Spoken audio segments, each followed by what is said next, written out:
यह कथा प्राचीन काल के एक राजा सत्यव्रत से जुड़ी है। सत्यव्रत एक प्रतापी राजा थे, जिनका ईश्वर में संपूर्ण विश्वास था। उनके पास सब कुछ था, लेकिन उनके मन की एक इच्छा थी जिसे वे किसी भी रूप में पूरा करना चाहते थे।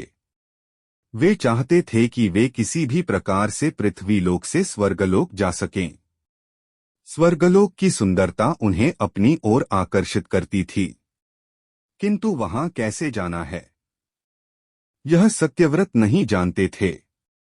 एक बार ऋषि विश्वामित्र तपस्या करने के लिए अपने घर से काफी दूर निकल गए थे और लंबे समय से वापस नहीं आए थे। उनकी अनुपस्थिति में क्षेत्र में सूखा पड़ा गया और उनका परिवार भूखा प्यासा भटक रहा था। तब राजा सत्यव्रत ने उनके परिवार की सहायता की और उनकी देखरेख की जिम्मेदारी ली। जब ऋषि विश्वामित्र वापस लौटे तो उन्हें परिवार वालों ने राजा की अच्छाई बताई। वे राजा से मिलने उनके दरबार पहुंचे और उनका धन्यवाद किया।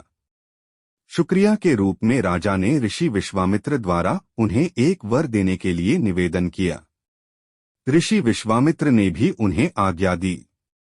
तब राजा बोले कि वो स्वर्गलोक जाना चाहते हैं, तो क्या ऋषि विश्वामित्र अपनी शक्तियों का सहारा लेकर उनके लिए स्वर्ग जाने का मार्ग बना सकते हैं।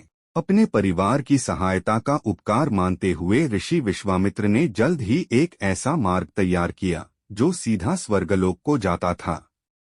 राजा सत्यव्रत खुश हो गए और उस मार्ग पर चलते हुए जैसे ही स्वर्गलोक के पास पहुंचे ही थे कि स्वर्गलोक के देवता इंद्र ने उन्हें नीचे की ओर धकेल दिया। धरती पर गिरते ही राजा ऋषि विश्वामित्र के पास पहुंचे और रोते हुए सारी घटना का वर्णन करने लगे। देवताओं के इस प्रकार के व्यवहार से ऋषि विश्वामित्र भी क्रोधित हो गए, परंतु अंत में स्वर्गलोक के देवताओं से वार्तालाप करके आपसी सहमति से एक हल निकाला गया। इसके मुताबिक राजा सत्यव्रत के लिए अलग से एक स्वर्गलोक का निर्माण करने का आदेश दिया गया। ये नया स्वर्गलोक पृथ्वी एवं असली स्वर्गलोक के मध्य में स्थित होगा, ताकि ना ही राजा को कोई परेशानी हो और ना ही देवी देवताओं को किसी कठिनाई का सामना करना पड़े। राजा सत्यव्रत भी इस सुझाव से बेहद प्रसन्न हुए, किंतु ना जाने ऋषि विश्वामित्र को एक चिंता ने घेरा हुआ था।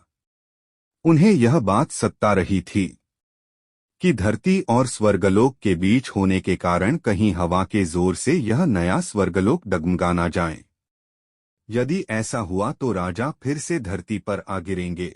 इसका हल निकालते हुए ऋषि विश्वामित्र ने नए स्वर्गलोक के ठीक नीचे एक खंबे का निर्माण किया, जिसने उसे सहारा दिया। माना जाता है कि यही खंबा समय आने पर एक पेड़ के मोटे तने के रूप में बदल गया और राजा सत्यव्रत का सिर एक फल बन गया। इसी पेड़ के तने को नारियल का पेड़ और राजा के सिर को नारियल कहा जाने लगा। इसीलिए आज के समय में भी नारियल का पेड़ काफी ऊंचाई पर लगता है। इस कथा के अनुसार सत्यव्रत को समय आने पर एक ऐसे व्यक्ति की उपाधि दी गई जो ना ही इधर का है और ना ही उधर का, यानी कि एक ऐसा इंसान जो दो धुरों के बीच में लटका हुआ है।